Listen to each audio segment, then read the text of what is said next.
Hi, I'm here today with Jenn Durling, and today we're talking to Jenn a little bit about the property market in Melbourne since January. So hi Jenn, how are you going? I'm good, how are you? Very good, thank you. So we were talking this morning about inquiries since you've got back, probably you didn't even take a break, but what's the inquiries look like since you've been back?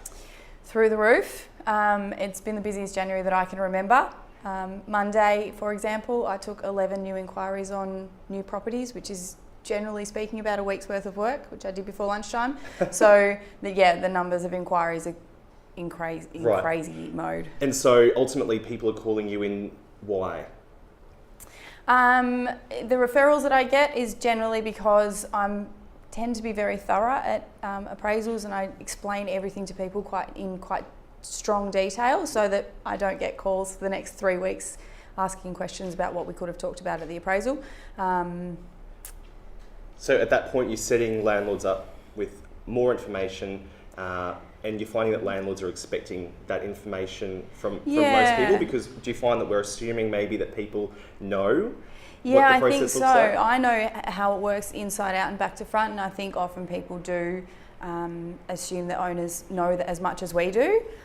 So I really take it back to basics and explain exactly how we're going to find a tenant, what happens when we get applications in, what happens throughout the management process, do you want to put special conditions into the lease, those sorts of things, so that it's set up from day one. And so you're saying some basic things, but realistically you're finding that people aren't doing that, and landlords absolutely expect that, and it's setting up the relet process for 12 months time with your team so that they're a little bit more informed and prepared, and landlords are expecting. Yeah, that's exactly right. Okay. Yeah. And so what would be one or two things that you'd say to our amazing real estate industry across Australia for success? Like, what would be your piece of advice for people that think, oh, this is tough times? Back yourself, be thorough, make sure that you're giving as much information as you can.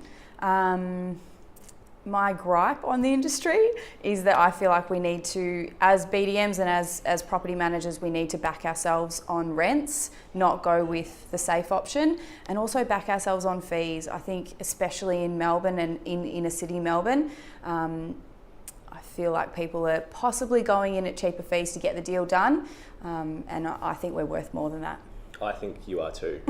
So some really good pieces of advice. Thank you so much. So inquiries have been really strong. Landlords have an expectation that when they come and speak to someone in property management, they expect some advice and some recommendations. Yep. And as an industry, we need to back ourselves because we need to be, I suppose, providing the value and then asking for the fee that's our worth. Yeah, that's right. Cool. Yeah. Thank you so much. My pleasure. Until next time, have a great day.